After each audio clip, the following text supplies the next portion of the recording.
नमस्कार प्यारे विद्यार्थियों। हिंदू विधि की इस वीडियो श्रृंखला में आपका स्वागत है।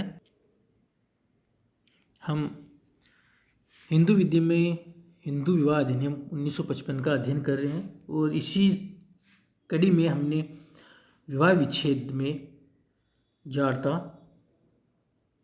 क्रूरता और अभित्याग, एडल्ट्री, क्रूरलिटी एंड डेजर्शन का अध्ययन किया।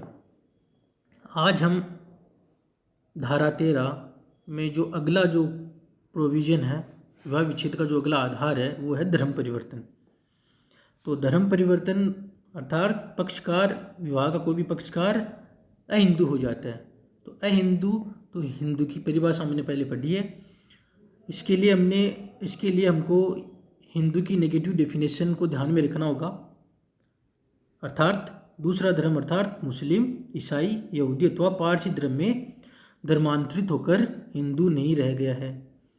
तो इसमें एक सरला मुद्गल बनाम भारत संघ का लीडिंग केस है, जहाँ पर हिंदू व्यक्तिगत विधि और मुस्लिम व्यक्तिगत विधि के बीच में कोर्ट ने एक रेखा खींच दी है कि अगर आप धर्म परिवर्तन करते हो, वो भी इसमें क्या हुआ कि जो पति था उसने इस्लाम धर्म को ग्रहण करके दूसरी शादी, तो अगर आप धर्म परिवर्तन का सहारा अपने अधिकार के लिए लेते हो तो वहाँ पर आपको कोई भी रिलीफ नहीं मिलेगी। तो यहाँ पर कोर्ट ने पहले विवाह को भंग नहीं किया और एक स्पष्ट गाइडलाइन जारी कर दी। इसी क्रम में एक केस और है लिली थॉमस का भी, वो भी एक लीडिंग केस है। अगला जो ग्राउंड है अनसाउंड माइंड, अस्वस्थ मस्तिष्क। तो हमारी हिंदू विवाह अधिनियम की जो धारा 13 उपधारा 1 का जो क्लोज थर्ड है, इसमें यदि विवाह का कोई पक्षकार अस्वस्थ मस्तिष्क है तो दूसरे साथी को न्यायिक पृथक्करण अथवा विवाह विच्छेद का आधार मिल जाएगा। इस खंड के अंतर्गत अस्वस्थ मस्तिष्क से तात्पर्य पक्षकार का असाध्य रूप से विकृचित होने से है। यदि विवाह का पक्षकार मानसिक विकार से ग्रसित है तो साथी पक्षकार को वैवाहिक अनुतोष का अधिकार मिल जाएगा। तो इसमें मानसिक स्थिति को देखा जाता है। अगर मानसिक स्थिति पक्षकार की ऐसी है कि अगर वैवाहिक जीवन का निर्वाह होना असंभव हो जाए तो उसको अस्वस्थ माना जाएगा। अगला है कुष्ठ रोग। तो suffering from A violent and incurable from A leprosy, मतलब कुष्ठ रोग कैसा होना चाहिए? असाध्य कुष्ठ रोग होना चाहिए, क्योंकि वर्तमान में चिकित्सा विज्ञान इतनी ज़्यादा तरक्की कर ली है कि कुष्ठ रोग जिसका पहले इलाज संभव नहीं था उसका भी अब इलाज संभव हो गया है। तो एक केस था स्वराज लक्ष्मी बनाम पद्मा राव। इसमें सुप्रीम कोर्ट ने कहा कि अत्यंत उग्र का अर्थ है दुर्दम, सांसर्गिक एवं असाध्य प्रकार का कुष्ठ रोग, अर्थात ऐसा कुष्ठ रोग जिसका उपचार के बाद भी उसका इलाज संभव नहीं है। तो अगर पक्षकार अगर उग्र कुष्ठ रोग से, गंभीर और उग्र कुष्ठ रोग से पीड़ित है तो वहाँ पर भी वैवाहिक अनुतोष मिलेगा। अगला है रत्तिज रोग, suffering from venereal disease in a communicable form, अर्थात रत्तिज रोग, संचारी रत्तिज रोग, जो इसके अनुसार विवाह का अगर कोई पक्षकार रत्तिज रोग से ग्रसित है तो उसके साथी पक्षकार को वैवाहिक अनुतोष का आधार मिल जाएगा। तो परंतु यदि याचिकाकार के संसर्ग से उसका साथी पक्षकार रत्तिज रोग से ग्रसित हुआ है तो याचिकाकार को कोई अनुतोष नहीं मिलेगा, क्योंकि कानून स्वयं मानता है कि कोई भी व्यक्ति स्वयं अपने दोष का लाभ नहीं उठा सकता। इसमें एक मिस्टर एक्स बनाम हॉस्पिटल का जो केस था, उसमें एक पक्षकार HIV से संक्रमित था तो उसको भी न्यायालय ने विवाह की अनुमति नहीं दी। एक्स बनाम हॉस्पिटल वाई था। इसमें HIV को रत्तिज रोग माना कि कोई व्यक्ति अगर HIV से ग्रसित हो तो उसे विवाह करने से रोका जा सकता है, क्योंकि उसे किसी अन्य व्यक्ति को रोगी करने का अधिकार नहीं है। अगला है जो संन्यास ग्रहण करना, renounce the world by entering any religious order. तो ये जो खंड 6 के अनुसार यदि विवाह का कोई पक्षकार संन्यास ग्रहण कर लेता है तो उसके साथी को न्यायिक पृथक्करण अथवा विवाह विच्छेद का आधार प्राप्त हो जाएगा। परंतु सन्यासी बनने के लिए भी कुछ आवश्यक शर्तें हैं। पूर्ण रूप से संसार को त्यागना पड़ेगा, सांसारिक कार्यों से वैराग्य होना चाहिए और संपूर्ण जो सांसारिक संपत्ति होती है उसका परित्याग करना चाहिए और सन्यासी बनने की आवश्यक प्रक्रियाओं का भी पालन करनी चाहिए। ये नहीं कि इस क्लोज का, इस खंड का लाभ उठाने के लिए वो कुछ सीमित समय के लिए सन्यासी बन जाए, ये बिल्कुल नहीं होना चाहिए। Has not been head of age being alive for a period of 7 years or more by those persons who would naturally have heard of it had that party been alive, presumption of death। ये हमने evidence 108 में भी पढ़ेंगे, जब हम final year में जाएंगे evidence act पढ़ेंगे तब वहाँ पर भी मृत्यु की धारणा बताई गई है। जो खंड 7 है इसके अनुसार यदि विवाह का कोई भी पक्षकार 7 वर्ष या उससे अधिक अवधि तक लापता रहता है तथा उसके बारे में कोई जानकारी नहीं है, यदि वह जीवित होता तो उसके बारे में कुछ न कुछ अवश्य सुना जाता। ऐसी स्थिति में साक्ष्य अधिनियम की धारा 108 के अंतर्गत उसे मरा हुआ मान लिया जाता है। इस धारा के अंतर्गत पक्षकार को वैवाहिक अनुतोष प्राप्त करने का अधिकार प्राप्त हो जाता है।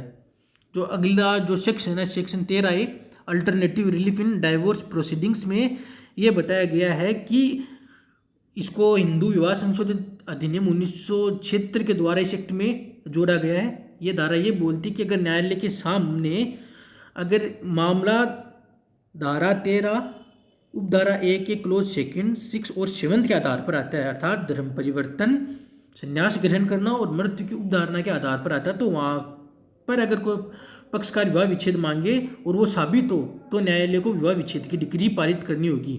यहाँ पर न्यायालय को अन्य जो क्लोज है उनके अनुसार विवेकाधिकार प्राप्त नहीं है इन तीनों में। ये बात बड़ी इंपॉर्टेंट है। यहाँ पर न्यायालय को विवाह विच्छेद की डिग्री ही पास करनी पड़ेगी, ना कि जुडिशियल सेपरेशन की। जो अगला जो धारा 13 उपधारा 1A है वो ब्रेकडाउन थ्योरी के आधार पर है और इसको विवाह विच्छेद इसको 1964 के संशोधन के द्वारा जोड़ी गई थी।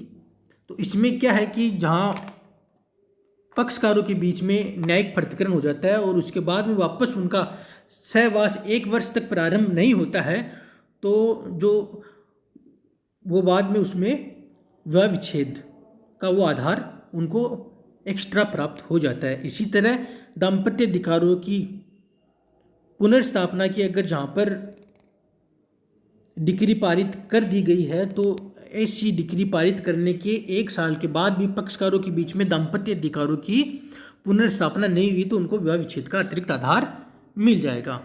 अब जो अगले जो ग्राउंड्स है, जो धारा 13(2) में जो 4 ग्राउंड्स अवेलेबल है वो केवल और केवल पत्नी को ही प्राप्त है।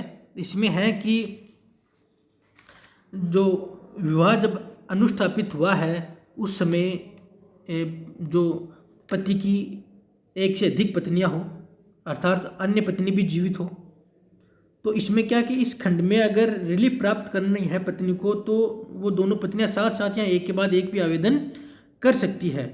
और आवेदन करने के बाद में अगर दूसरी की मृत्यु भी हो जाए तो उस पत्नी का अधिकार बना रहेगा, वो खारिज नहीं की जा सकती।